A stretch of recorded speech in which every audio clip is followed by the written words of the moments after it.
They arrived as the sun dropped behind the western hills, Evan's silver Audi nosing into the gravel drive like something too clean for the country. Ruth emerged first, all city angles and careful posture, her coat the kind of camel that didn't forgive stains. Evan followed, phone in hand, smile arriving a half-second after his body. "Mom." Ruth's hug was brief, perfumed, correct. "You look wonderful." "Do I?" Mae touched her hair, suddenly conscious of the gray she'd stopped coloring 2 years ago, when the salon visits became a luxury measured against grocery money. Evan kissed her cheek, distracted. "Something smells amazing." Already moving past her toward the kitchen, toward the heat and the food and the ease of not having to look directly at her face. Dinner unfolded with the gentle theater of family reunion. They praised the chicken. "Best you've ever made, Mom?" asked after her health with the clinical efficiency of a checklist, and presented her with a gift bag stuffed with ivory tissue paper. Mae unfolded the shawl, cream-colored wool soft as a sigh. "Oh, it's beautiful." "For winter," Ruth said, her smile bright and practiced. "You mentioned being cold last time." Had she? Mae couldn't remember mentioning it, but perhaps she had. Memory was becoming a slippery thing these days. Not gone, just harder to hold. The meal continued. Evan told stories about a new client, gesturing with his fork, building toward punchlines that Ruth laughed at on cue. Mae watched them across the table. Her children, grown sleek with ambition and mortgage payments, and the particular exhaustion of people who measure success in increments too small to satisfy. Then, between the main course and dessert, as Mae was clearing plates, Evan leaned back in his chair, fingers steepled, and asked, "So, Mom, how's it been, really? Living out here alone?" There was something in his tone, gentle, cautious, like approaching a skittish animal.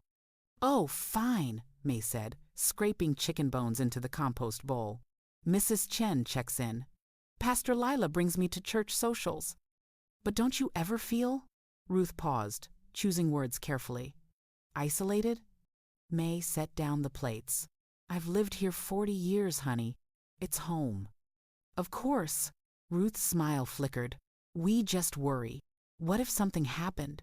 What if you fell? Or—" "I have the emergency button." Mae gestured to the medical alert pendant she wore like a small surrender. "You made me get it, remember?" "Right, yes." Ruth exchanged a glance with Evan. Quick, coded, the kind of sibling semaphore Mae had watched them develop over decades. Evan cleared his throat. "We've actually been talking, Ruth and I, about options for the future." "Options?" Mae lowered herself back into her chair, pulse beginning a small, uncertain gallop. "Just thinking ahead." Evan's voice was warm, reasonable. The voice he probably used with investors. Places that are, well, equipped for when things get harder. Assisted living, but nice. Communities where you'd have people around, activities, medical staff on site. The words landed soft, but Mae felt them settle like sediment. "You want to put me in a home." "Not put you anywhere." Ruth leaned forward, earnest. "Just planning. So when the time comes, we're not scrambling." "Some of these places have waiting lists, Mom. Years long." Mae looked at her children, their concerned faces, their practical haircuts, their expensive shoes lined up neat by the door. They meant well. Of course they meant well. This was care, wasn't it? Foresight? "I'm not ready for that," she said quietly. "We know." Evan reached across the table, covered her hand with his.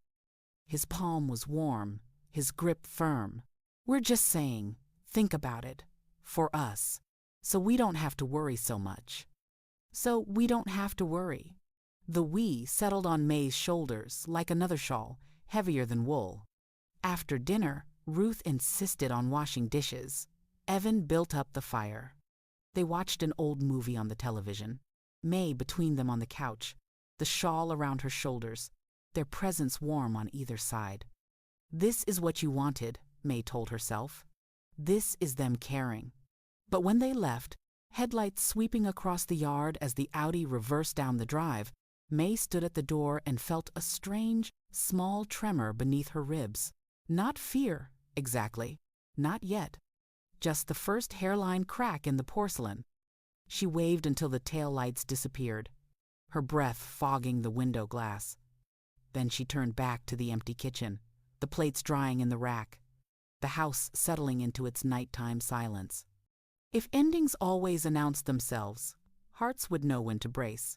But endings prefer soft shoes.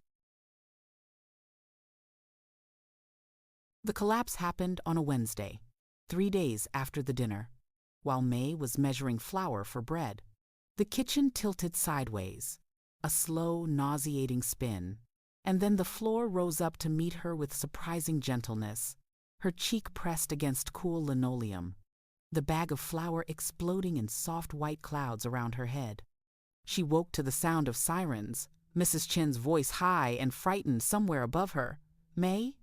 Mae, honey, can you hear me?" The emergency room was all fluorescent buzz and antiseptic sting. They ran tests with efficient impersonality, blood pressure, glucose, EKG, CT scan. Mae lay on the gurney in a gown that tied wrong, watching the ceiling tiles blur and sharpen, wondering if this was how it ended. Not with trumpets, but with beeping machines and strangers calling her sweetie.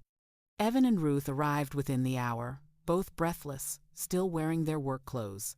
They bracketed her bed like bookends, hands finding hers immediately. "Mom, Jesus, you scared us," Evan's voice cracked. "I'm okay," Mae whispered. Her mouth was dry, her words thick. "Just dizzy." "The neighbor found you passed out in the kitchen." Ruth's eyes were bright with tears. "Real tears," Mae noted with some relief. "Still capable of that then. You could have died." "But I didn't." Mae squeezed their hands. "I'm right here." They stayed through the evening, taking turns, sitting, checking their phones, asking nurses questions in hushed tones. Ruth brought her water. Evan adjusted her pillow. They moved around her with the choreographed care of people who knew the steps but had forgotten the music. By 9 o'clock, exhaustion dragged at Mae like undertow. The doctor had been in, dehydration, low blood pressure, probably a vasovagal response. Run more tests in the morning. Keep her overnight for observation. Nothing catastrophic. Just the body beginning its slow, inevitable negotiations with entropy. "You should both go home," Mae said. "Get some sleep."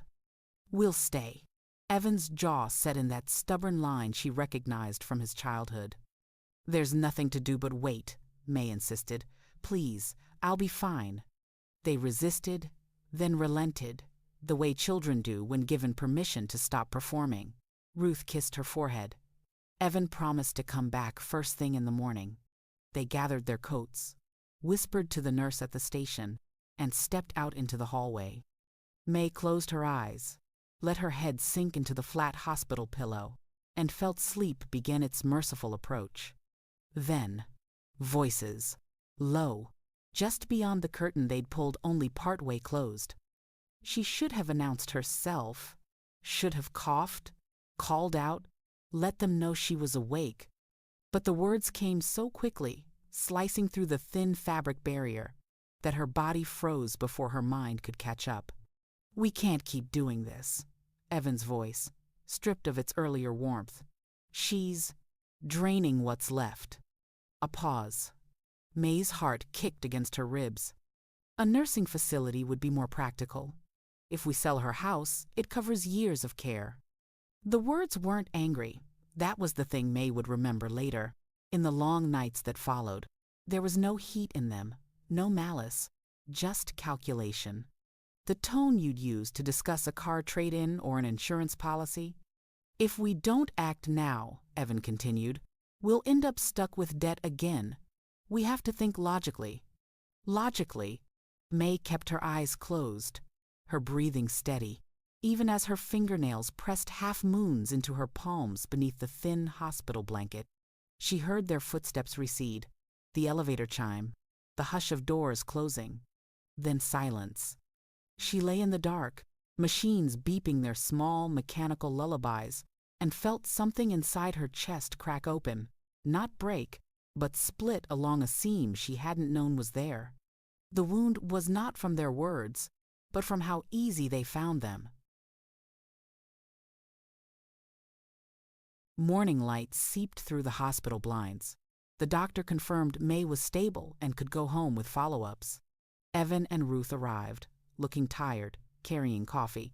They hovered, adjusting her blanket, checking their phones between questions. Their care felt practiced, polite, efficient. When the doctor left, the room settled into a silence that wasn't comfort, but calculation. Then Evan pulled his chair closer. "Mom, we need to talk about next steps." Next steps. Mae's voice came out steadier than she felt. Ruth sat on the edge of the bed, her hand finding Mae's with careful pressure. "We've been thinking about the house, about how much you're trying to manage alone. The medical bills are going to add up," Evan said gently. "Even with Medicare. And the house needs work, the roof, the furnace, it's a lot." Mae looked at her son, his face so earnest, so reasonable. She saw herself reflected in his eyes, small, fragile, a problem requiring solution. "We could sell it?" Ruth continued, voice soft as a scalpel. "The property's worth good money now. Everyone's moving to Oregon. We could find you a place in town, near us, somewhere with support." Somewhere with support. The euphemism hung in the air like stale perfume. Mae should have fought, should have argued, wept, reminded them of the 40 years she'd poured into that house, into them. But something had shifted in the night, some tectonic plate beneath her understanding of the world. Instead, she smiled, small, tired, the smile of a woman who knew her lines. "You're right," she said. "It is a lot." She watched relief wash over their faces, naked, unguarded, more honest than anything they'd said. "We just want what's best for you," Ruth said, squeezing her hand. "I know, honey," Mae squeezed back. "I know." They stayed another hour, discussing logistics with the efficiency of people itemizing an estate. Mae nodded in the right places, murmured agreement, played the role they needed her to play. When they finally left, Evan to a meeting, Ruth to pick up her kids from school, Mae waited until their footsteps faded down the hallway. Then she reached into the nightstand drawer where the nurse had placed her personal effects, wallet, phone, wedding ring, and the small silver key on its tarnished chain. The key to the house on Orchard Road. The property Jim's parents had left them, up in the hills above town, where the old apple orchard had gone wild, and the roses his mother had planted still tangled the fence line in thorny abandon. They talked about fixing it up, once. Retirement project. Sell the townhouse. Move up where the air was cleaner and the view stretched all the way to the Coast Range on clear days. But Jim had died before retirement came, and Mae had locked the door and tried to forget the house existed, because remembering hurt too much. She wrapped her fingers around the key, felt its teeth bite gently into her palm. Maybe love needs distance to breathe. The thought came quiet, barely a whisper against the machinery of her fear, but it came. Mae pulled her phone from the nightstand, scrolled through contacts until she found the name she needed, Hannah Cho. The lawyer who'd helped with Jim's estate, who'd told Mae, in that careful way lawyers have, to call if she ever needed anything. Mae had never called. Had never wanted to seem needy, grasping, the kind of widow who couldn't manage. She typed slowly, thumbs uncertain on the glass. "Can we talk?" 3 gray dots appeared, pulsing. Then, of course, when? Mae looked at the key in her palm, at the window where morning light was finally breaking through the clouds, at the hospital band around her wrist, with her name printed in block letters like a claim of ownership. "Soon," she typed back. "Soon." Hannah Cho arrived at Mae's house on a Saturday morning with a thermos of green tea and a manila folder thick enough to suggest she'd been preparing for this conversation longer than Mae had been ready to have it. She was 52, sharp-shouldered, with reading glasses she wore on a beaded chain, and the particular efficiency of a woman who'd spent decades watching other women sign away their lives in careful cursive. She set the folder on Mae's kitchen table like she was laying down cards. "First," Hannah said, pouring tea into 2 cups, "tell me everything. Not what you think is relevant. Everything." So Mae did. The hospital conversation, the dinner before it, the years of bailouts, Evan's business, always one more round of funding away from breakthrough, always needing bridge capital that turned into pier, into harbor, into ocean. Ruth's wedding costs when her fiancé's family pulled out. The granddaughter's college applications, 16 schools at $80 each. The furnace repair they'd promised to split, but somehow Mae had covered in full. Hannah listened without interrupting, pen moving across a legal pad in quick shorthand. "How much total?" Hannah asked when Mae fell silent. I never kept exact." "Guess." Mae closed her eyes, added up the figures that lived in her checkbook register like archaeology. 70,000, maybe 80. Hannah didn't flinch. "When Jim died, you came to me about the estate. You had questions about protecting assets. Do you remember what we discussed?" Mae shook her head slowly. "I advised you, quietly, because you were grieving, and I didn't want to push, to file a UCC-1 financing statement to secure any business loans you made to Evan, so you'd be a secured creditor. It's basically a simple legal filing that protects your loan if the business fails." You hesitated. Said it felt like not trusting your own son. The memory surfaced, blurry with grief fog. "I didn't file it."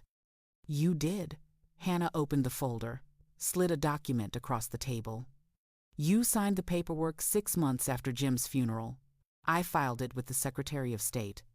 Public record. You called it insurance you'd never need." Mae stared at the document, her signature, shaky but legible, on a form giving her a secured claim in Delaney Strategic Solutions, a limited liability company. The date, 3 years ago. She'd forgotten, or buried it. It means if Evan's business collapses, you're first to be repaid, before investors or banks. Hannah tapped the page. "And if anyone ever tried to take over your finances without your true consent, through a court-appointed guardian, or by claiming the right to act for you, this shows you were of sound mind and had already taken steps to protect yourself." Mae's hands trembled around her teacup.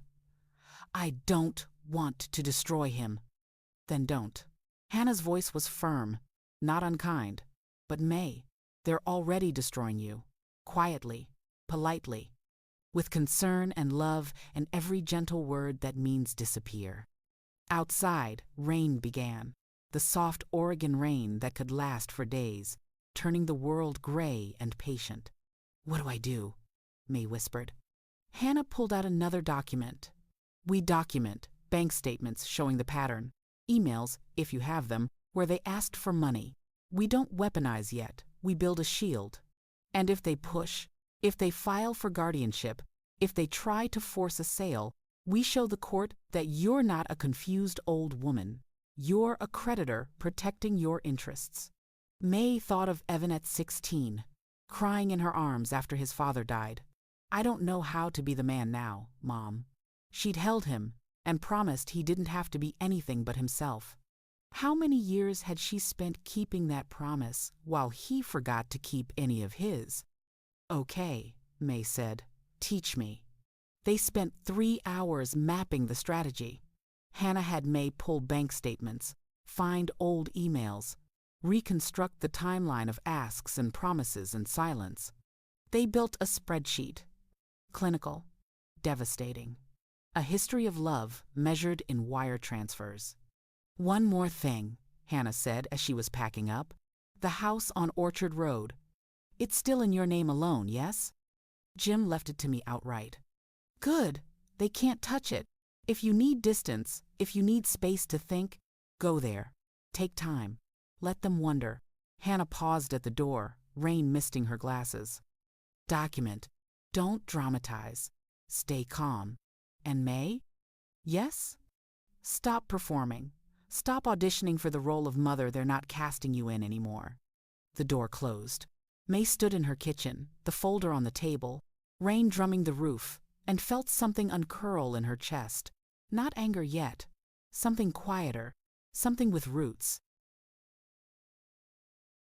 The house on Orchard Road stood at the end of a gravel drive that memory had smoothed, but time had rutted deep.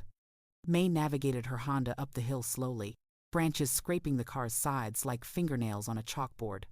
When she rounded the final curve, the house appeared through the trees, cedar shingled, sagging slightly on its foundation, but standing. She unlocked the door to the smell of dust and dead air and something else underneath, roses, faint but insistent, as if the house remembered what had once grown wild around its bones. The interior was a museum of might-have-beens, furniture draped in sheets, Jim's fishing rod still in the corner, the kitchen table where they'd planned their retirement, drawn sketches of the garden they'd plant together. Mae walked through the rooms like a ghost visiting her own future, testing floorboards, opening windows to let October air sweep through. The house needed work, cleaning, repairs, presence, but it was structurally sound, waiting. In the back, visible through the kitchen window, the old rose garden sprawled in magnificent neglect. Some plants had died. Others had survived. Leggy and fierce, blooming sparse and crooked but blooming still. Mae stood at the window and felt something click into place, a decision made by her hands before her mind caught up. She would come here. She would bring the roses back. She would grow something that couldn't be sold out from under her. 60 miles away, in a glass-walled office building in Portland, Mae Delaney was presenting to a group of investors. The presentation slides were polished. Market analysis, growth projections, testimonials from happy clients. Evan moved through them with practiced ease. 38, still handsome in a way that opened doors and made people want to believe him. But Noah Chen, his business partner, the detail-minded half of their operation, was staring at a spreadsheet on his laptop with growing unease. One line of payments appeared every month for 3 years. Bridge Capital, Mae Delaney. Noah's pulse kicked. Mae, Evan's mother. Noah had asked about it once, early on. Evan had waved it off. Family loan. Mom's taken care of. But the number kept recurring, and the corresponding payments out, the ones that should have been repayments, didn't exist. Noah swallowed, closed the laptop, and tried to focus on Evan's pitch. But the numbers stayed in his head, adding themselves up like evidence. Across town, Ruth Delaney was posting on Facebook. The photo she chose was from 5 years ago. Mae, Ruth, and Ruth's daughters at the coast. Hair wild from the wind. All of them laughing. The caption read, "Thinking of this beautiful soul today. We are so blessed to care for our elders and keep them close." She added a couple of hashtags about family and blessings. The likes appeared within seconds. Comments followed. Friends praising Ruth's big heart, her devotion. What a wonderful daughter she was. Ruth scrolled through them, and that same hollow ache returned, the one she'd felt since the hospital. Guilt, maybe. Or something close to it.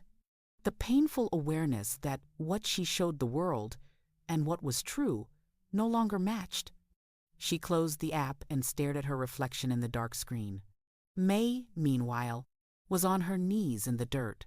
Pastor Lila had arrived that afternoon with a box of rose cuttings, contribution from the women's workshop at church. Each cutting was labeled Sarah M., Jennifer T., Dolores P., women whose names Mae knew from potlucks and prayer circles but whose stories she'd never asked. "They wanted you to have them," Lila said.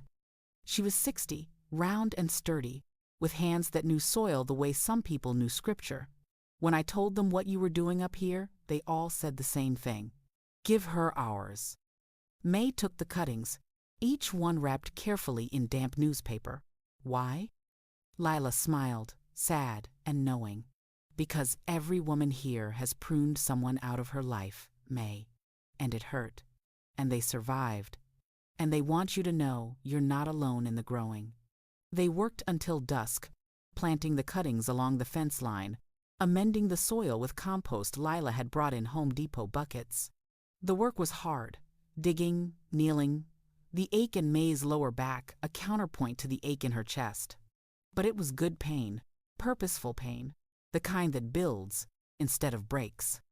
When they finished, Mae labeled each plant with the woman's name on a wooden stake, a garden of witnesses.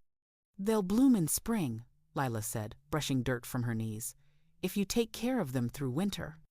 "I will," Mae promised. And she meant it.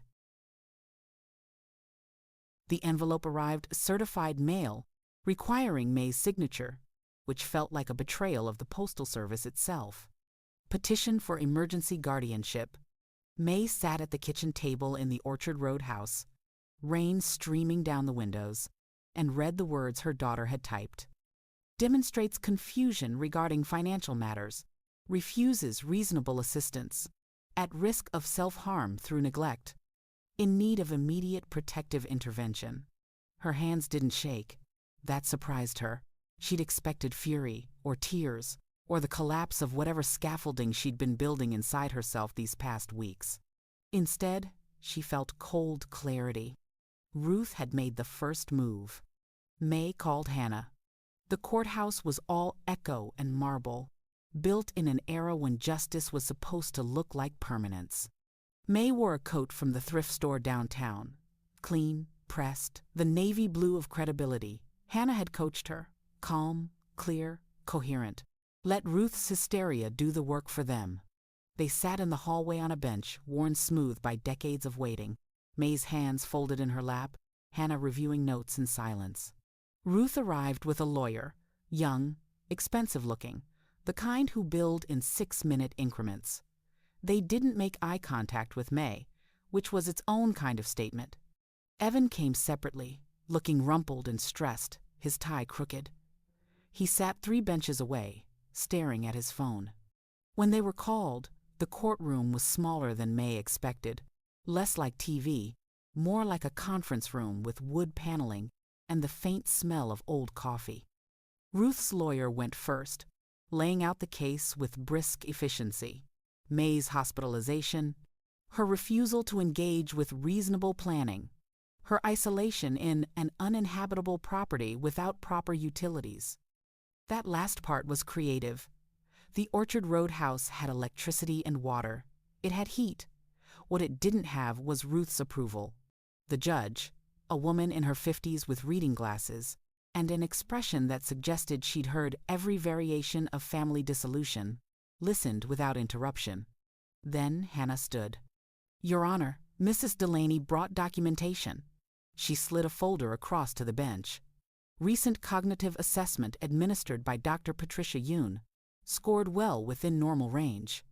Bank statements showing bills paid on time, no missed payments, no signs of financial confusion, and a notarized statement of intent to rehabilitate the Orchard Road property, including contractor estimates and a timeline.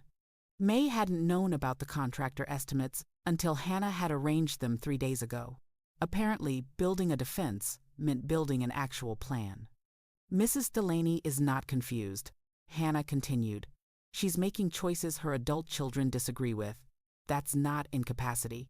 That's autonomy. The judge flipped through the documents, her expression unreadable.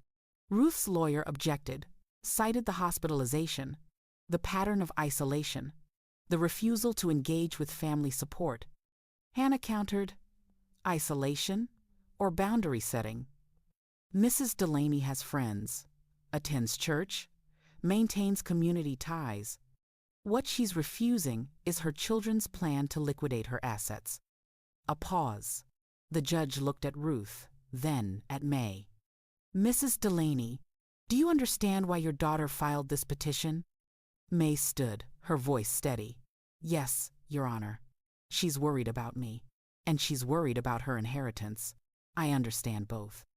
But I'm not ready to hand over my life because it would be more convenient for everyone else.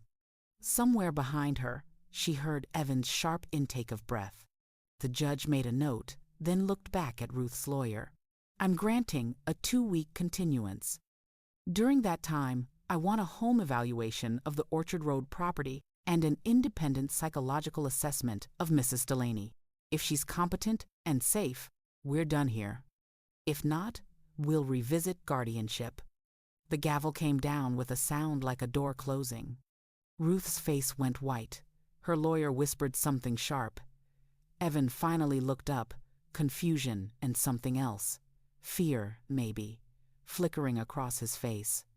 Mae stood, Hannah's hand on her elbow, and walked out of the courtroom with her head up.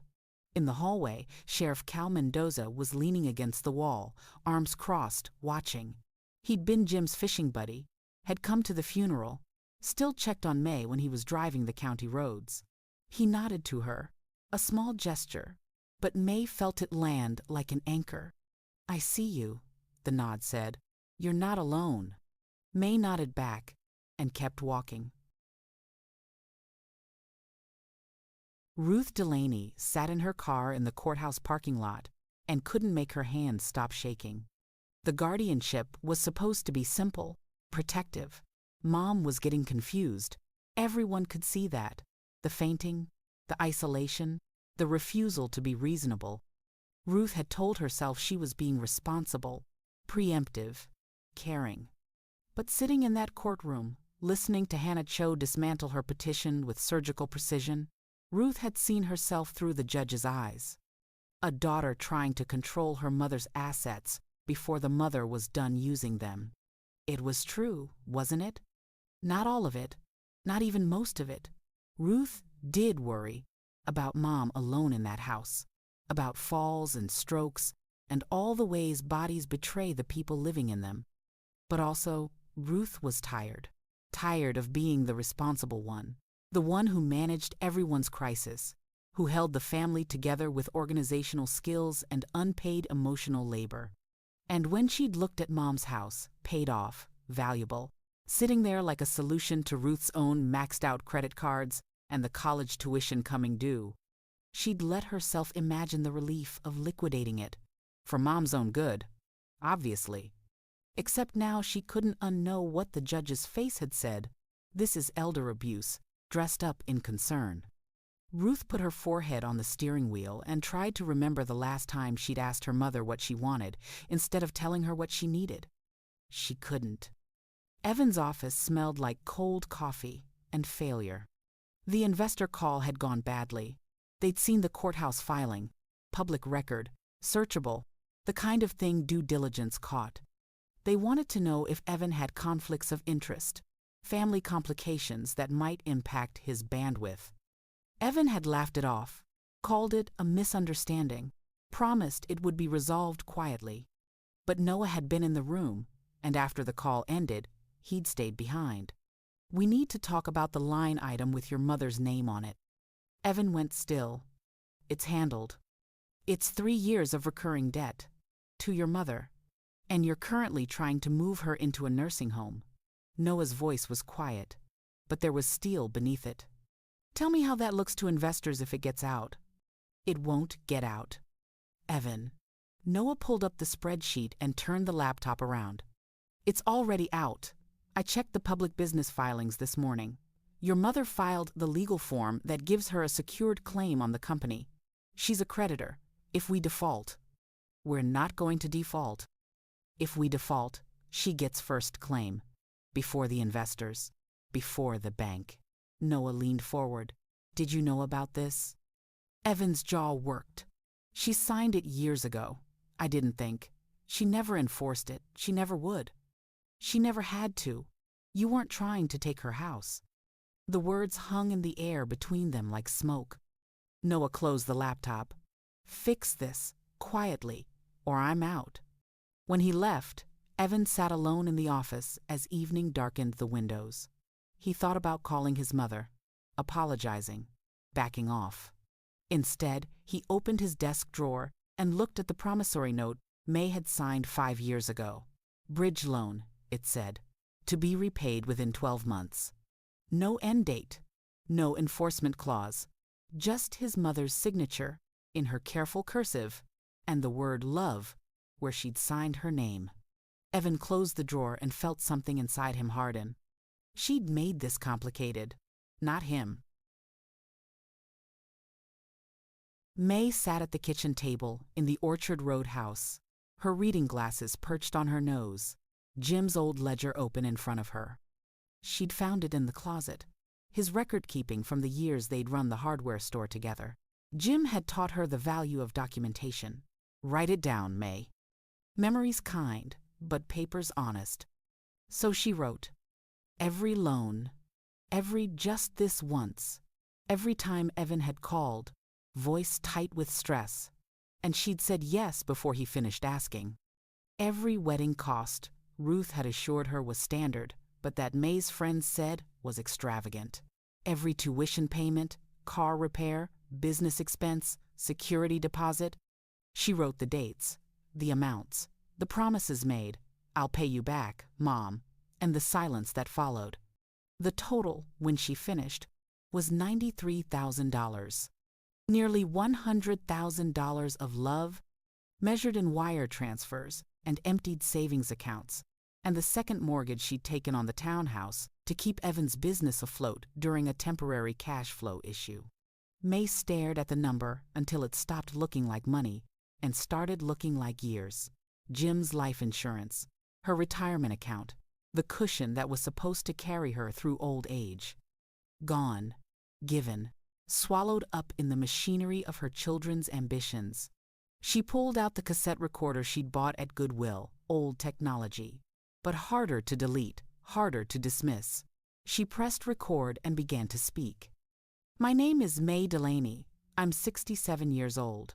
I'm recording this for my granddaughter, Mara, so she'll understand what I did and why I did it. Her voice sounded strange, older than she felt, but steady. I thought saying yes was love. It was fear. I feared being alone more than I feared their contempt. I feared that if I asked for repayment, they'd stop calling, stop visiting, stop pretending I mattered. She paused, listening to the tape hiss in the silence. But I've learned something. Love doesn't fear its own conditions. Love doesn't bankrupt itself to prove its worth. Another pause. I forgive myself for not knowing this sooner. She clicked the recorder off, placed it in an envelope, wrote Mara's name on the front. Then she made a pot of tea and sat in the window, watching the rain and the roses and the light changing over the valley below. Growing thorns, she decided, didn't mean you stopped blooming. It meant you bloomed on your own terms. Evan arrived unannounced, his headlights cutting through fog as they swept up the Orchard Road drive. It was past 9, late enough that the visit itself was a violation of boundaries Mae hadn't known she was allowed to set. She watched from the window as he got out, his breath fogging in the cold October air, shoulders hunched against the weight of whatever he'd come to say. She opened the door before he knocked. Mom. Relief flooded his face, as if he'd been afraid she wouldn't let him in. Can we talk? Mae stepped aside. He entered, tracking mud across the floor she'd swept that afternoon, and stopped in the middle of the kitchen as if seeing it for the first time. You've been cleaning. It's my house. I clean it. Something in her tone made him look at her more closely. Mae met his gaze and held it. I don't understand what's happening, Evan said, and he sounded genuinely lost. We're trying to help you, and you're fighting us like we're the enemy. Would you like tea? Mae filled the kettle without waiting for an answer. Mom, forget the tea. Talk to me. What's going on with the guardianship thing? Ruth says you have a lawyer now? That you're, taking us to court? Ruth took me to court, Mae corrected gently. I just showed up. Because she's worried. We're both worried. You fainted. You're alone up here in this. He gestured around the kitchen. This place isn't safe. It's not maintained. And now you're spending money on lawyers instead of your health? Mae poured hot water over chamomile leaves, watching them uncurl in the heat. Evan, do you know how much money you owe me? The question landed like a stone in still water. We've discussed this. The business loans were investments. You said you wanted to help. I did want to help, I'm asking if you know the amount. Evan's jaw tightened. I don't have the exact figure. $93,000. Mae set a cup in front of him. Give or take. I went through the records. She watched the color drain from his face, then return as anger. You're keeping score now? That's what this is? You're mad about money you gave us? I gave it because you promised to pay it back. You said temporary. You said bridge loan. You said... Her voice stayed level, almost gentle. You said a lot of things that turned out to mean never. I built a business. I'm trying to build something. You think that's easy? You think investors just hand you money? He was pacing now, his voice rising. You have no idea what kind of pressure I'm under, what I'm dealing with. You're right, Mae said. I don't, because you never tell me. You just tell me what you need. Evan stopped, stared at her. This is Hana Cho. She's in your head. She's manipulating you. Evan. Mae's voice was quiet, but it cut through his. Sit down. Something in her tone made him obey. Mae sat across from him, the table between them like a negotiation. I'm not angry, she said. I'm tired. I'm tired of being the person you can always count on to say yes and never count on to ask for anything back. I'm tired of performing gratitude for being loved conditionally. Conditionally?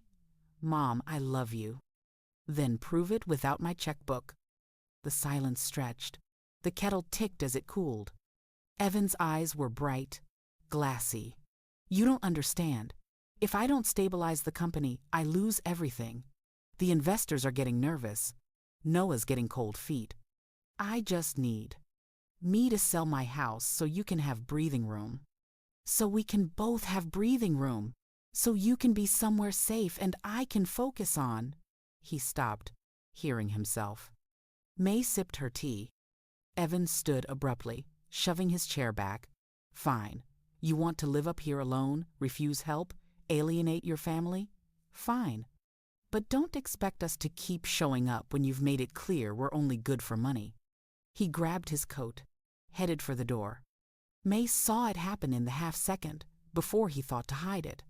His hand darting to the dish by the sink, palming the small gold ring that had been Jim's mother's. A habit, maybe. Or entitlement so deep it didn't register as theft. Mae said nothing. She watched him pocket it, watched him pretend he hadn't, watched him walk out into the fog. Only when his taillights disappeared did she pick up her phone and take a photo of the empty dish, the timestamp clear. Evidence. Hannah had taught her well. The rain came hard that weekend, the kind that flooded ditches and tested roofs, and Mae worked in it anyway. Pastor Lila and 2 women from the church workshop arrived with shovels and pruning shears, dressed in rain, slickers, and rubber boots.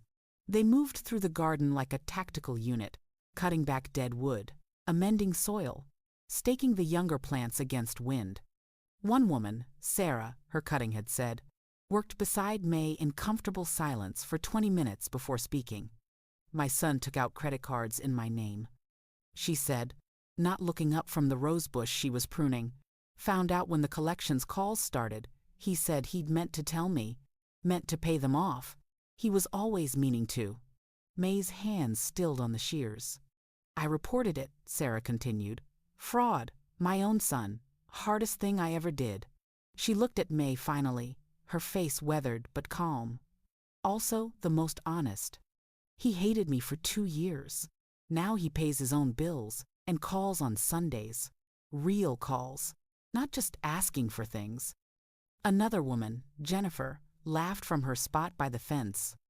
Mine tried to have me declared incompetent because I wouldn't co-sign another mortgage. Took me to 3 doctors before one finally said, "Ma'am, there's nothing wrong with you, except you're surrounded by users." She grinned. Now I live in a tiny studio apartment, and I don't pick up the phone unless I know who's calling. Best years of my life. They worked until the light faded, hands cold and muddy, backs aching, the garden taking shape under their collective effort. When they finished, Lila made hot chocolate on Mae's stove. Real cocoa, the kind you had to stir to keep from clumping. And they sat around the kitchen table like generals after battle. "You're going to be okay," Lila said, squeezing Mae's hand. "Not because it'll be easy, because you're not trying to do it alone." After they left, Mae stood at the window watching rain bead on glass, the garden beyond just visible in the porch light. Each stake bore a woman's name, each plant a story of survival. She wasn't alone. She'd never been alone. She'd just been too busy proving her worth to notice who else was standing in the garden, growing thorns of their own.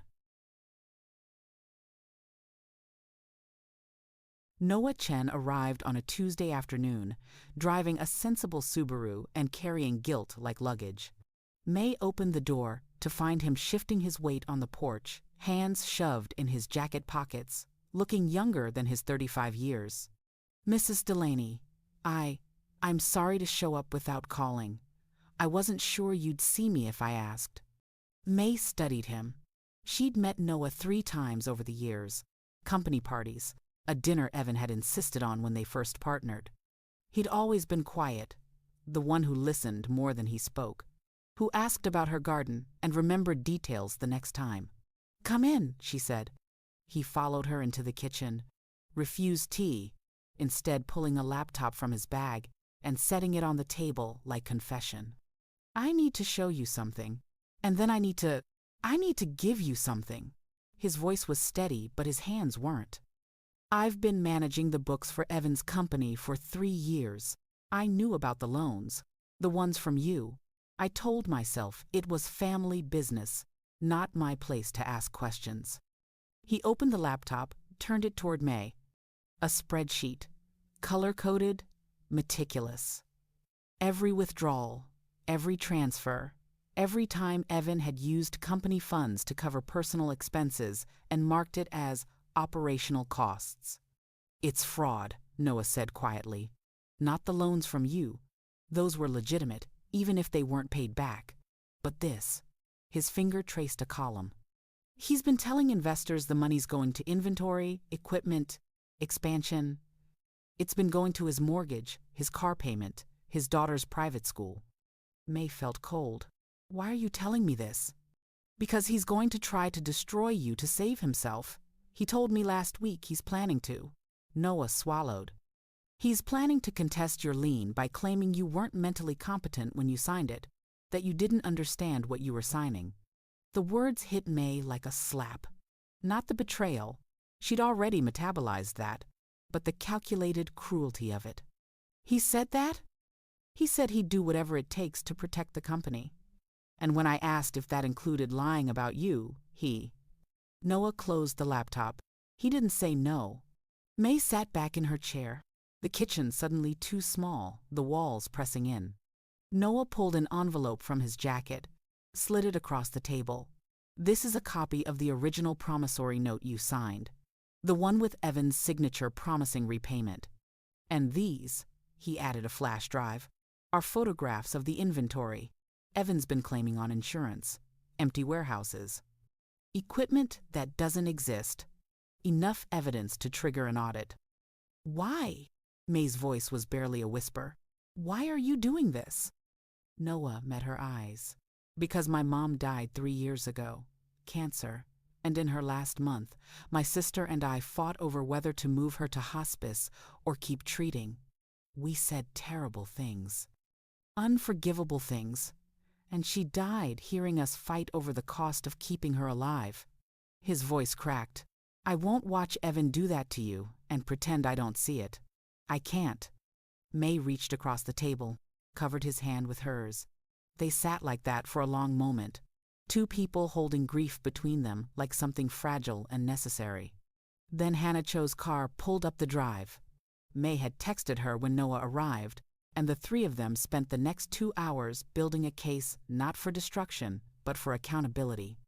A notice of default on Mae's lien, evidence of financial impropriety, documentation that if Evan weaponized guardianship again, Mae could trigger an investigation that would end his company and his credibility. "We don't want to use this," Hannah said. But we will if he forces us. Noah nodded. I'll tell him. Give him the choice. Mae looked between them. This lawyer who'd protected her without asking for payment. This young man who'd chosen conscience over partnership, and felt something shift in her chest. She wasn't just surviving. She was building. The hearing moved quickly, less drama than paperwork, less family than procedure. Ruth's lawyer opened with a familiar argument. Mae was struggling, isolating, and making unsafe financial decisions. Expert letters and a brief statement from a psychiatrist were submitted, clinical and distant. Hannah didn't interrupt. When it was her turn, she slid a thin folder forward, 3 documents only. A recent cognitive evaluation, normal. Bank statements, bills paid, no confusion. County inspection, the Orchard Road house, safe and up to code. She isn't declining, Hannah said, voice steady. She's setting boundaries. Then she placed Mae's ledger on top. These pages show years of financial support flowing one direction, from Mrs. Delaney to her children. Not mismanagement, subsidizing. Finally, Hannah pressed play. Just one short excerpt of the hospital recording. Evan's voice. If we don't act now, we'll end up stuck with debt again. Silence. A shifting of chairs. Ruth stared at the table. Evan didn't look up. The judge closed the folder. Petition denied. Mrs. Delaney is competent and entitled to manage her own affairs without interference. A final glance toward Ruth and Evan. I strongly suggest this family reconsider what care looks like when respect isn't part of it.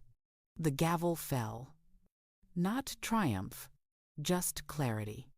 Mae walked out of the courtroom lighter, not because she'd won, but because something false had finally been named as false. That night, Mae couldn't sleep. She sat at the kitchen table with a notebook and a pen, the house creaking around her in its late-night settling, and wrote. Not a letter, not exactly. Something else, a testament. Forgiveness, I've learned, is not amnesia. It's not pretending the hurt didn't happen. It's not saying it's okay when it's not okay. It's not opening the door to people who are still carrying knives. Forgiveness is releasing the hope that the past could have been different. It's accepting that people showed you who they were, and believing them. It's choosing not to let their choices keep defining your worth. Mae's hand moved across the page, words appearing like they'd been waiting years to be written. My children took from me because I let them, because I believed that giving was loving, and loving meant never asking for anything back. I believed that if I could just be generous enough, selfless enough, useful enough, they would love me the way I loved them. But that's not how love works. That's how transactions work. Real love doesn't require you to set yourself on fire to keep someone else warm. She thought of Jim, his hands teaching her to graft roses in the backyard of their first house. You cut away the dead wood, he'd said, so the living wood can breathe.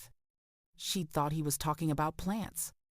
I forgive myself for not knowing sooner that boundaries are how love survives.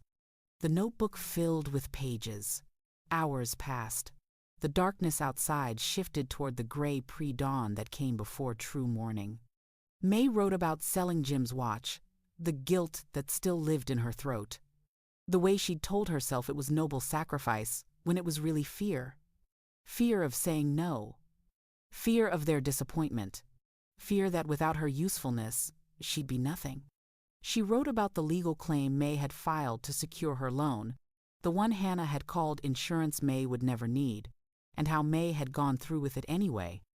As if some part of her already knew the truth she couldn't yet speak. Jim told Hannah to look out for me. He knew. Even before I did, he knew I'd need someone to remind me I was worth protecting. The cassette tape she'd recorded for Mara sat on the counter in its envelope. Mae looked at it and felt a fierce protectiveness, not for herself, but for her granddaughter. For all the young women who would inherit these patterns if someone didn't break them.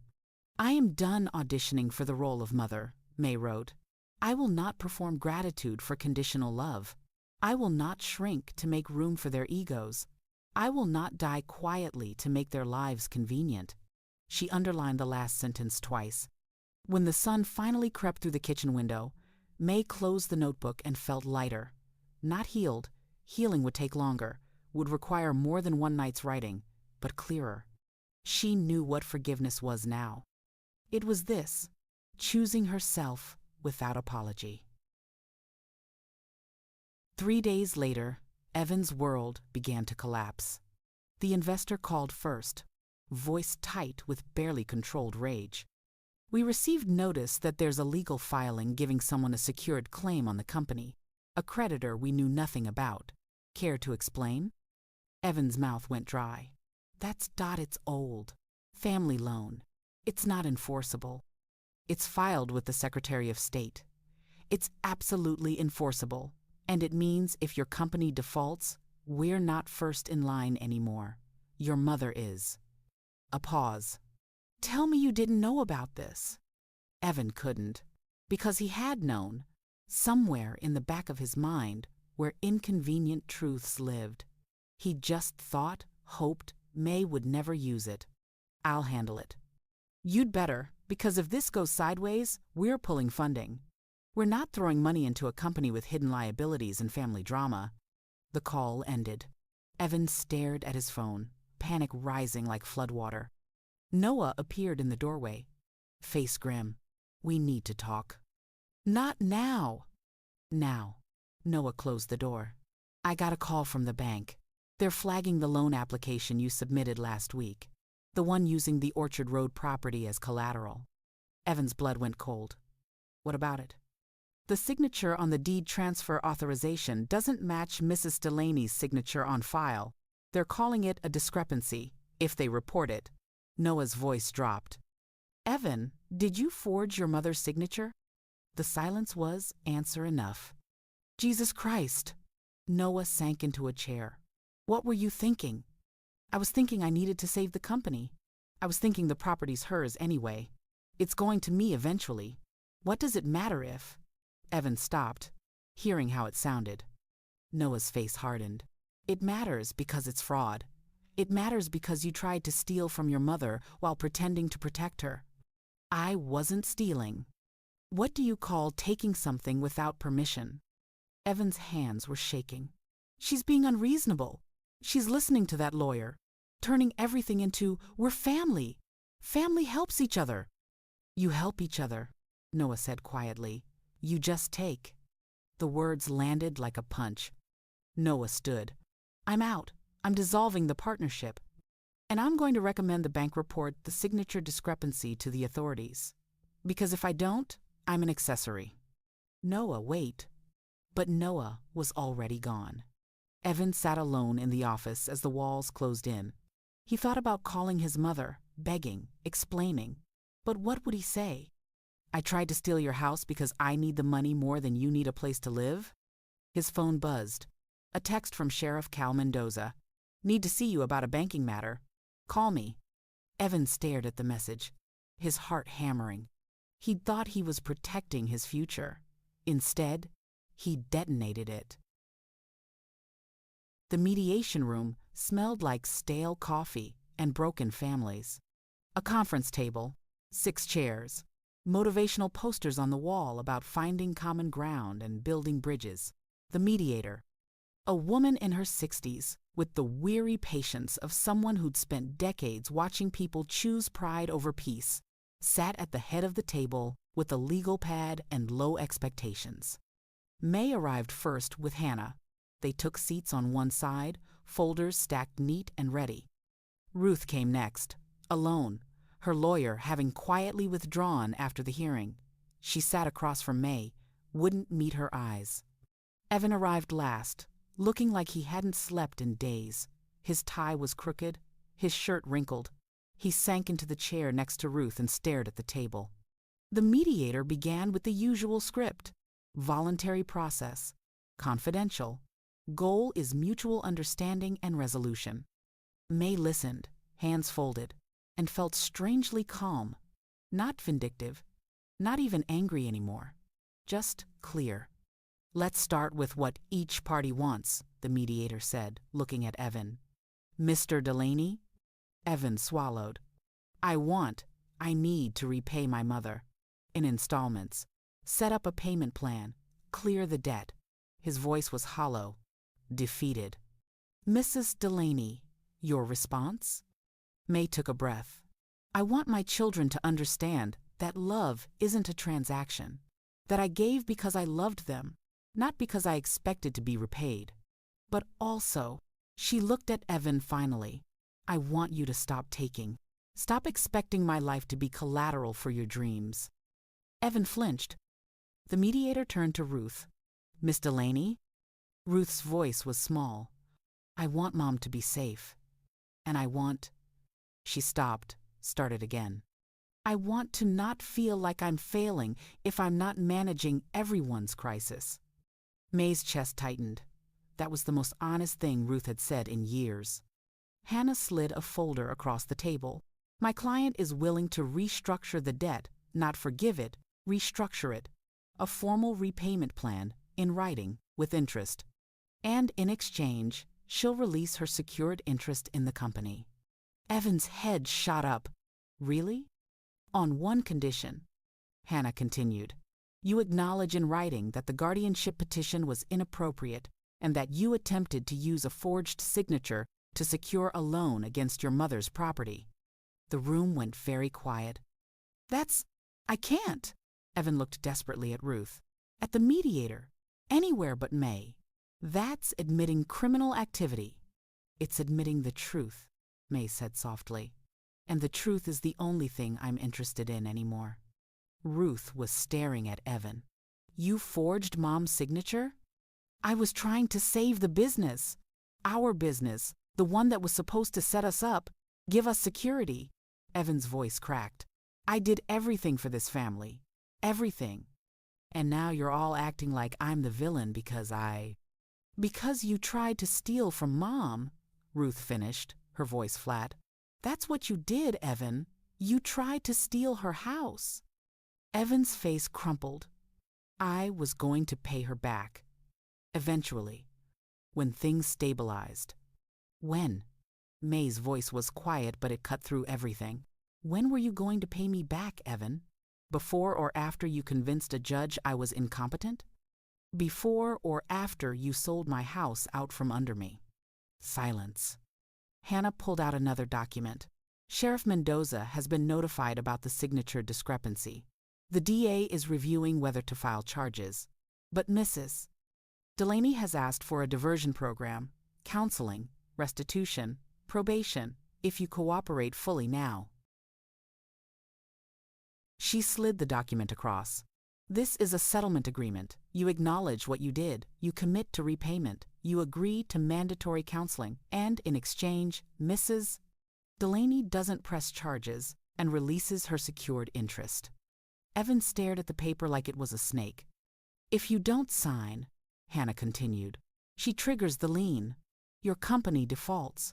The investigation proceeds. You lose everything anyway, but without the chance to rebuild. The mediator leaned forward.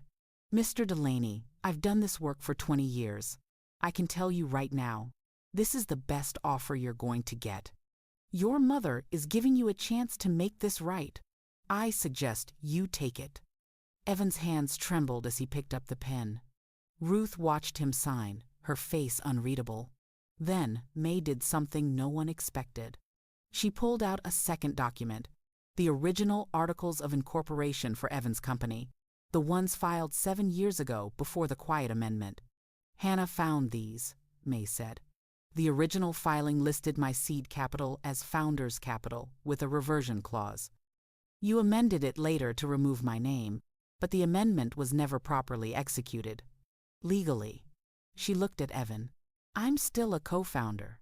If the company enters default, I have controlling interest. Evan's face went gray. But I don't want that, Mae continued. I don't want your company. I want you to succeed, without using me as a safety net. She slid another document across. This is a proper amendment.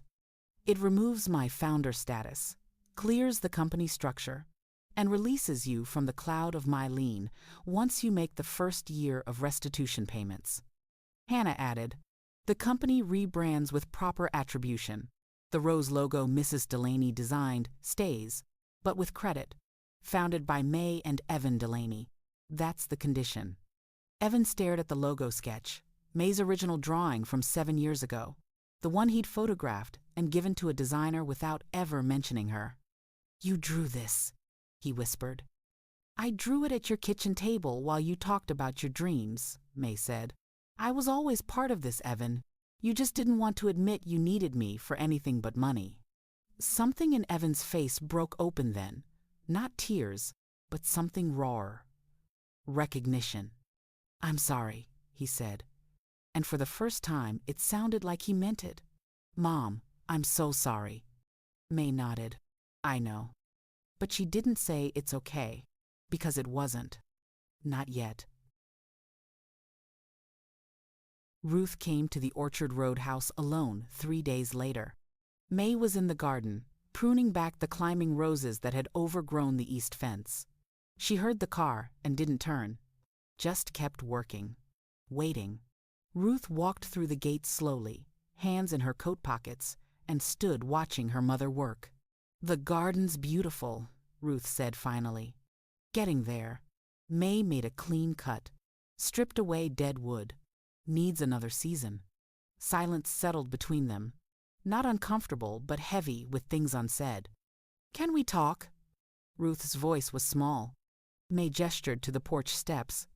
They sat side by side, not touching, looking out at the valley below where fog was beginning its evening rise. Inside Ruth, a lifetime of scorekeeping was unspooling. Mae could see it in her daughter's face, the way she was trying to find the right words, the words that would fix everything, make it all go back to normal.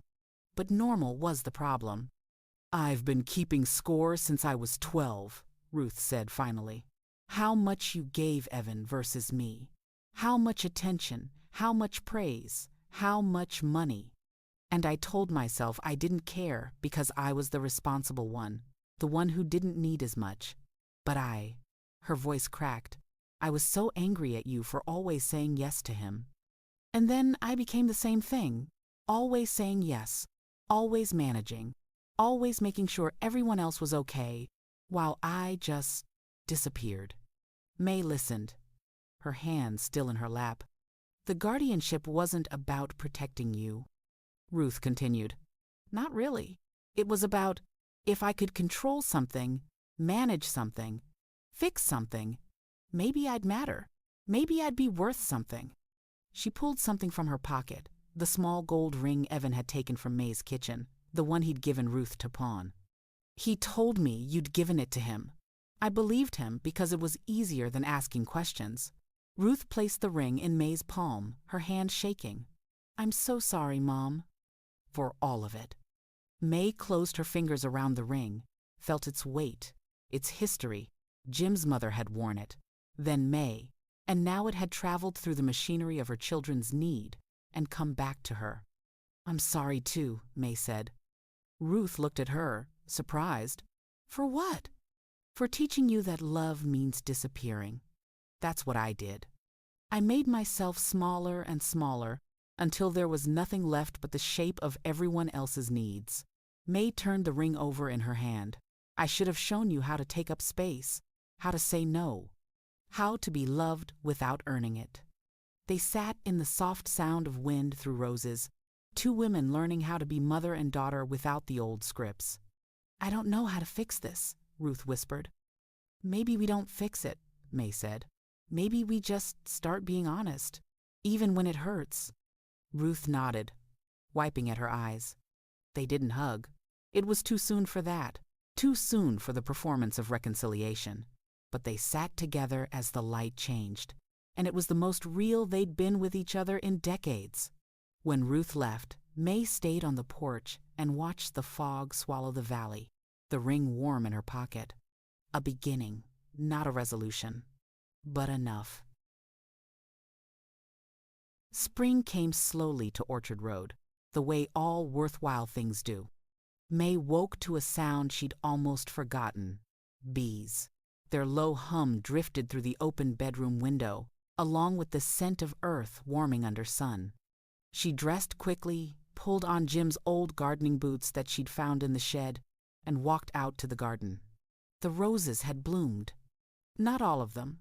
Some were still coaxing out tight buds. Some had failed entirely and would need replacing. But along the east fence, where she and the women from Pastor Lila's workshop had planted cuttings through the winter rain, blooms opened in shades of blush and cream and the particular pink of dawn breaking. Mae walked the fence line slowly, reading the names on the wooden stakes. Sarah M. Her roses were deep red, almost burgundy, with thorns like fishhooks. Jennifer T. Pale yellow, delicate but resilient. Dolores P. White with crimson edges, dramatic and unapologetic. And her own, the ones she'd grafted from the original plants Jim's mother had grown, climbing the porch posts in defiant profusion, reclaiming space they'd held for decades before neglect had tried to kill them. They survived, Mae thought. Even when no one was tending them, they survived. The sound of car tires on gravel pulled her attention. Pastor Lila's van, followed by 2 other cars. The women emerged carrying baskets and thermoses, Sarah with a camera, Jennifer with a notebook, Dolores with her granddaughter, a girl of maybe 19 with uncertain eyes and careful posture. "We wanted to see," Lila said, beaming. "The first bloom." They walked the garden together, these women who'd shared cuttings and stories and the hard work of replanting themselves. They took photos, laughed at the way certain roses had taken over more than their allotted space, admired the ones that had struggled through but bloomed anyway. "Survivors," Sarah said, touching a petal. "Like us." Mae's phone buzzed. A text from an unknown number. "Is it okay if I come by?" Mara. Her granddaughter. Ruth's daughter. 22. In her last year of college. And Mae hadn't seen her since before the hospital. Mae typed back, "Please do." Mara arrived an hour later, driving Ruth's old Camry, looking thin and nervous in the way of young people who've heard family stories and aren't sure which version to believe. Mae met her at the gate, and for a moment they just looked at each other, 3 generations of women standing in the space where silence used to live. "Hi, Grandma." Mara's voice was soft, tentative. "Hi, sweetheart." Mae opened the gate wider. "Come see the roses." They walked the garden together, Mae pointing out plants, telling stories. Not the sanitized versions she used to tell, the ones where everyone was noble and sacrifice was always rewarded. Real stories. The kind with edges. "Mom said you and Dad aren't really talking," Mara said carefully. "We're talking. Just honestly now. Turns out that's harder." They reached the porch, and Mae poured lemonade from a pitcher she'd made that morning. They sat on the steps, the same spot where Mae had sat with Ruth, and Mae felt the strange symmetry of it, teaching her daughter how to be real, and now offering the same to her granddaughter. "I have something for you," Mae said. She went inside, returned with the cassette tape in its envelope. "I recorded this when things were difficult. I wanted you to hear it. Not now, necessarily, but someday. When you need to know that it's okay to choose yourself." Mara held the envelope like it might break. "Is this about what happened with Dad? The guardianship thing?" "It's about what happened before that. All the small surrenders that led there." Mae squeezed Mara's hand. "I don't want you to make my mistakes, honey. I don't want you to think love means erasing yourself." Mara's eyes filled. "Mom always said you were difficult now, that you'd changed, but you seem—" She searched for words. "You seem more like yourself than I remember." Mae smiled. "I am. That's exactly what happened. I changed into myself." They sat in the spring sun, drinking lemonade, and Mae read to Mara, from her notebook, selected pages, the ones about boundaries and worth, and the difference between giving from abundance and giving from fear. When Mara cried, Mae didn't rush to comfort her. She let the tears do their work, understanding now that sometimes love means letting people feel their feelings instead of managing them. "Thank you." Mara whispered, "for showing me this is possible." "What is?" "Being okay on your own. Not needing everyone to approve." Mara wiped her eyes. There's this guy, and he keeps asking me for things, little things, and I keep saying yes even though I don't want to because I'm scared if I say no." "He'll leave," Mae finished, "and you'll be alone." "Yeah. But honey, you're already alone. He's not there for you. He's there for what you can give him. There's a difference." Mara nodded slowly, something settling in her face. A decision being made. They stayed on the porch until the sun shifted and the bees quieted, and Mae's phone buzzed with a text from Hannah. "Evan made his first payment. On time. Thought you'd want to know." Mae showed Mara the text. "Is that good?" Mara asked. "It's a start," Mae said. "Not forgiveness. Not reconciliation. Just a start." The paperwork arrived by courier on a Tuesday. Hannah had filed the formal default notice the day after mediation, triggering the chain of events they'd carefully constructed. Mae signed the documents at her kitchen table, her signature steadier than it had been in years. Within a week, Evan's investor had filed suit, breach of fiduciary duty, misrepresentation, the clinical language of broken trust. The settlement came quick and brutal. Evan was removed from operational management, kept on as a salaried consultant with no access to accounts or decision-making. Noah Chen took over as CEO, with a new board installed to oversee. The company survived. Barely. But it survived. Evan's name in small print, and Mae's in the founding papers where it had always belonged. Sheriff Cal sent the evidence of forgery to the district attorney's office. Mae had already made her wishes clear. She didn't want a trial, just a chance for the person responsible to make things right. The prosecutor agreed. Counseling, 2 years on probation, and full repayment as quickly as possible. Evan's lawyer called Hannah to ask for a deal. Hannah kept it short. "These are the consequences of his actions. We're not bargaining with consequences." The first payment arrived right on time, $5,000, sent to Mae's account. In the notes section, it said, "Payment 1 of 24." Mae looked at the bank alert on her phone. What she felt wasn't victory. It wasn't revenge. It was a quiet sense that things were finally back in balance. Not the old balance where she kept giving until she disappeared, but a new one, where love could exist with accountability. In Portland, Evan sat in a therapist's office and tried to explain how he'd gotten here. "I was trying to provide," he said, the words coming slow and difficult. "For my family, for my daughter. I was trying to be." "Successful?" the therapist offered. "Enough," Evan's voice cracked. "I was trying to be enough."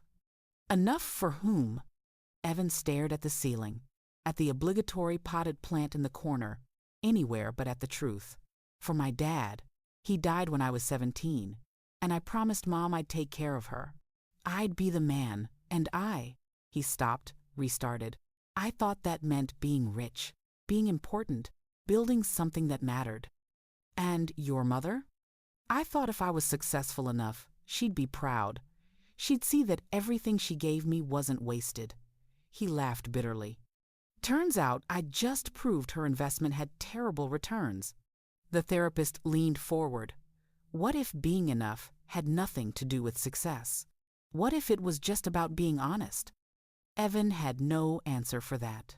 But he came back the next week, and the week after that. Small steps. Painful steps. Steps nonetheless. Ruth started volunteering at Pastor Lila's women's workshop.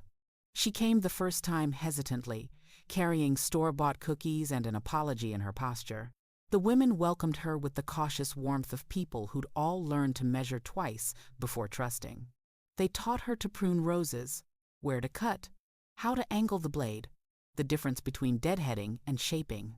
Ruth's hands were clumsy at first, used to keyboards and steering wheels, not thorns and soil. But she learned.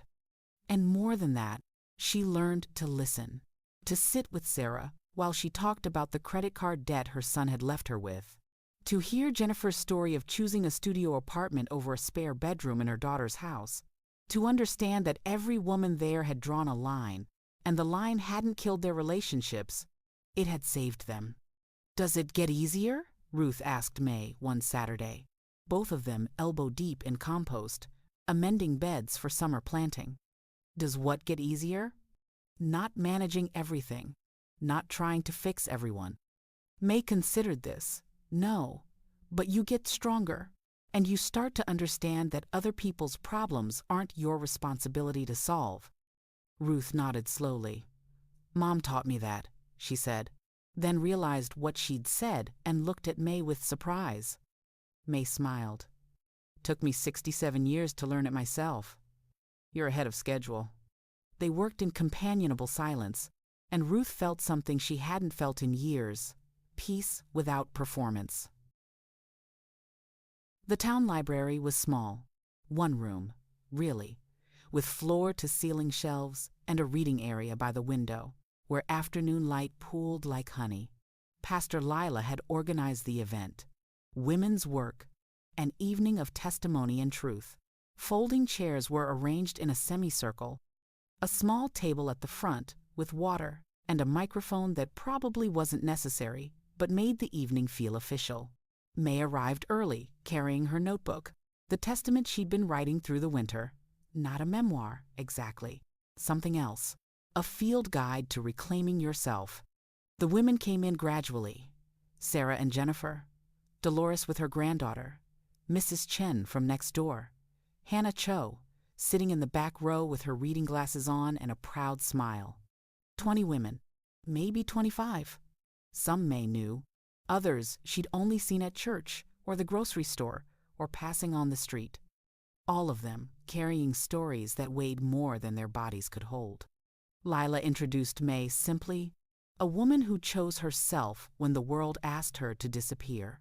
"Let's listen." Mae opened her notebook to the page she'd marked and began to read. "I thought love was accommodation.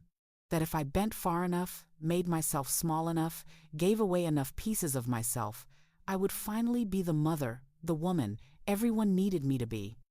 Her voice was steady, reading words she'd written in the deep night, when truth comes out because darkness makes it safe.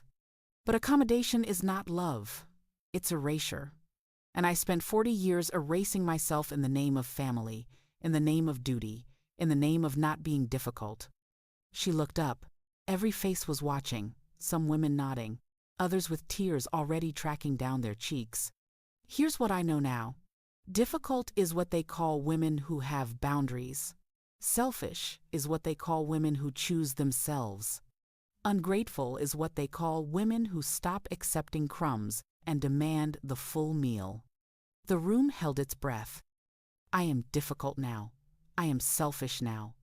I am ungratefully, unapologetically alive." She paused, took a sip of water, turned the page. "My children took from me because I taught them to. I taught them that my needs were negotiable, that my pain was invisible, that my love was a renewable resource that would never run dry. I was wrong. Love is not infinite. It ends where respect should begin." "But here's the truth that saved me." Mae's voice softened, gentled. "I can love them and still choose myself. I can forgive myself for not knowing sooner. I can plant roses with thorns and call it an act of love." She read for 20 minutes, the notebook's pages chronicling her journey from hospital bed to courtroom to garden. The women listened like it was scripture, because, in a way, it was. The gospel of survival, of boundaries, of refusing to disappear. When Mae reached the final page, she paused, looked at the faces watching her, and read the line she'd written just that morning. "I love you enough to tell the truth where it hurts. And the truth is, I forgave myself first." The silence that followed was profound, not empty, but full, pregnant with recognition and relief, and the small, fierce hope that if Mae could do this, maybe they could too. Then Sarah started clapping. Jennifer joined. Within seconds, the room erupted in applause, and Mae stood there, her notebook clutched to her chest, and felt herself held by a community she'd built not through sacrifice, but through truth. Ruth stood in the library doorway. She hadn't come in, hadn't sat, had just listened from the hallway, her back against the wall. As her mother read words Ruth had never heard her speak. Difficult, selfish, ungratefully, unapologetically alive. Ruth thought of all the years she'd called her mother gentle, accommodating, easy, all the ways she'd demanded that gentleness without questioning what it cost. She didn't go in, couldn't yet. But she stayed until the applause faded and the women began talking among themselves, sharing their own stories. And Ruth heard her mother's laughter, genuine, unguarded, free. It was the most beautiful sound she'd ever heard. Evan came on a Sunday morning in late May, when the roses were in their full glory. Mae saw his truck from the kitchen window, not the Audi anymore. Something older, more practical, and watched him sit behind the wheel for a full minute before getting out. He stood by the gate, hat in his hands, looking smaller than she remembered. She finished her tea before going out. They faced each other across the fence line, the roses blooming wild between them. "The garden's beautiful," Evan said. His voice was rough, like he'd been crying or hadn't slept. "It's getting there." "Can I?" He gestured toward the gate. "Can I come in?" Mae considered this, measured the weight of yes against the cost of no. Then she unlatched the gate and stepped aside. Evan walked through like he was entering sacred ground, looking at the roses, the labeled stakes, the careful architecture of what his mother had built. "Each one's got a name," he said. "Each one's got a story." Mae led him along the fence line, telling him about the women from Pastor Lila's workshop, the cuttings they'd brought, the winters they'd survived together. Evan listened, and Mae could see him trying to understand, not just the garden, but the metaphor, the lesson she'd grown in soil and thorn. They reached the porch. Mae sat on the top step, and after a moment, Evan sat beside her, not close, careful distance between them. "I've been going to therapy," Evan said. "Court-ordered, but I'm actually going. Talking about Dad, about the promises I thought I had to keep, about how his voice broke, how I used you up because I was scared of being nothing." Mae nodded. Didn't absolve him, just listened. "Noah says the company's stabilizing. New investors, cleaner books. He offered to bring me back full-time, but I think I need to do something else. Something that doesn't make me feel like I'm always drowning." "That sounds wise." "I made the payment this month, and last month. I'll make them all, every single one." He turned to look at her finally. "Not because of the court order, because I owe you. Actually owe you. Not just money, but honesty," Mae finished. "You owe me honesty." "Yeah." Evan's eyes were red, raw. "Mom, can you forgive me?" The question hung in the spring air, hovering among the bees and the scent of roses and the infinite space between hurt and healing. Mae took a long breath, looked at her son, her beautiful, damaged, desperately trying son, and said the thing she'd been practicing for months. "I'm forgiving myself first." She watched the words land, watched him try to understand. "That doesn't mean I hate you," Mae continued. "It doesn't mean I've written you off. It means I'm choosing to forgive myself for enabling you, for teaching you that my love was something you could borrow against, for making you believe there would never be consequences." Evan's face crumpled. He put his head in his hands and cried, deep, wrenching sobs that sounded like they were being torn from his chest.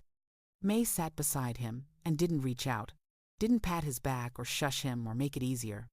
She let him feel it, all of it, the weight of his choices, the cost of his assumptions, the grief of realizing you've hurt the person who loved you most. When he finally quieted, she said, "You want my forgiveness? Earn it, not with money, with change. Show me you can need me without using me." Show me you can love me without taking from me. Show me you've learned the difference. Evan nodded, wiping his face on his sleeve. How long will that take? I don't know, Mae said honestly. Maybe years, maybe forever. But that's the work, Evan. That's what real love requires. They sat together as the sun climbed higher, warming the porch boards. And Mae felt something shift, not forgiveness, not yet. But the space where forgiveness could grow, if tended carefully. If earned. The afternoon stretched long and golden, the light turning everything soft-edged and forgiving. Mae and Evan stayed on the porch, not talking much, just existing in the same space, without the old scripts. He helped her water the garden. She made sandwiches for lunch. They moved around each other with cautious courtesy, learning the new choreography of honesty. As the sun dropped toward the western hills, Evan pulled a folder from his truck, papers he'd brought to show her. The rebranding, he said, spreading design mock-ups on the porch steps. Orchard Road Rose's Cider, founded by Mae and Evan Delaney. Noah insisted we get it right this time. Mae looked at the designs, her rose sketch rendered professionally, her name in elegant script beside Evan's, not hidden in fine print. Equal billing. It's good, she said. We're donating a percentage of profits to a scholarship fund. Evan added, for women over 50 going back to school. I wanted to name it after Dad, the Jim Delaney Memorial Fund, if that's okay with you. Mae's throat tightened. He'd like that. They looked at the designs together, and Mae felt the strange alchemy of it, taking something that had been stolen and transforming it into something honest, not erasing the theft, but acknowledging it, building something new from the wreckage. I should go, Evan said as the light began to fade. Let you have your evening. They walked to the gate together. Evan paused, hand on the latch. Mom? Yes? Do you? He struggled with the words. Do you think you'll ever trust me again? Mae looked at her son, at his hopeful, haunted face, and chose honesty over comfort. I don't know. Trust is earned slowly and lost quickly. You lost it. Getting it back, that's going to take time, and proof, and consistency. And maybe it won't ever be the same as it was before. Evan flinched but nodded. That's fair. But Evan, Mae touched his arm. Just briefly. I'm willing to see what you do with the time you have. That's not nothing. He left as the twilight settled, and Mae stood at the gate watching his taillights disappear down the hill. Then she turned back to her garden, to the roses blooming in the near dark, and felt something she hadn't felt in decades. Not hope, exactly. Not yet. But the space where hope could breathe. 6 months later, Mae stood in the garden on a morning that smelled like autumn returning, wood smoke and wet leaves, and the particular clarity of air that's turned a corner. The roses had survived their first summer in her care. Some had thrived spectacularly. Others had struggled, needed extra attention, taught her patience. A few had died despite her best efforts, and she'd composted them without guilt, understanding that not everything survives transplanting. She'd learned that lesson about more than roses. Mara came by regularly now, sometimes to work in the garden, sometimes just to sit on the porch and talk. She'd broken up with the boyfriend who'd been taking without giving. She'd started seeing a therapist. She'd told her mother, Ruth, that she needed space to figure out who she was without managing everyone else's expectations. Ruth had cried. Then she'd said, I understand. Take the time you need. Progress, Mae thought. Slow and painful, but progress. Ruth came once a month now to help with the garden, usually Saturdays. They worked mostly in silence, but it was comfortable silence, the kind that exists between people who've decided honesty is worth the discomfort. Evan made his payments on time, every time. He'd found work as a consultant, something quieter, less ego-driven. He called once a week, usually Sunday evenings, conversations that lasted 15 minutes and covered surface things, weather, work, his daughter's soccer games.